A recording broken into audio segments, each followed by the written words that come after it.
In today's video, I'm going to teach you how to change the EMA moving average setting on Tradingview. The exponential moving average, or EMA, is a popular tool for smoothing out price action and highlighting trend direction by giving more weight to recent data.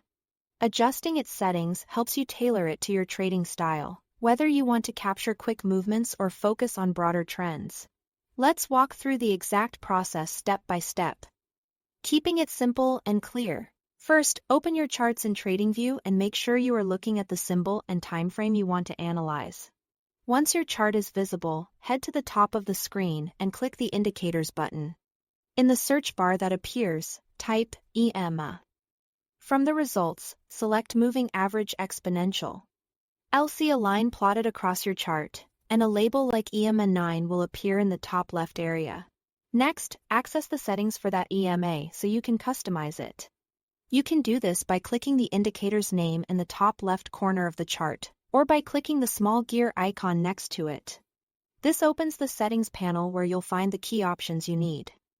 Under the Inputs tab, look for the field labeled Length. This number controls how many periods the EMA uses.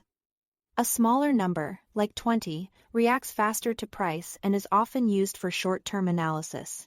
Larger numbers, such as 50 or 200, move more slowly and are commonly used for medium to long-term views. Keep in mind, length is different from your chart's time frame. Length is how many bars the EMA considers. The time frame is how long each bar represents. Adjust length to match the type of movement you want to track, and you'll see the EMA update immediately on your chart. Now switch to the Style tab to make the line easier to see. Here, you can change the color to something that stands out against your background. Tweak the opacity to make it more or less transparent, and increase the line thickness for better visibility. Clear, high-contrast colors help you avoid confusion when price action gets busy, and a slightly thicker line can make the EMA easier to read at a glance. That's it. Thanks for watching.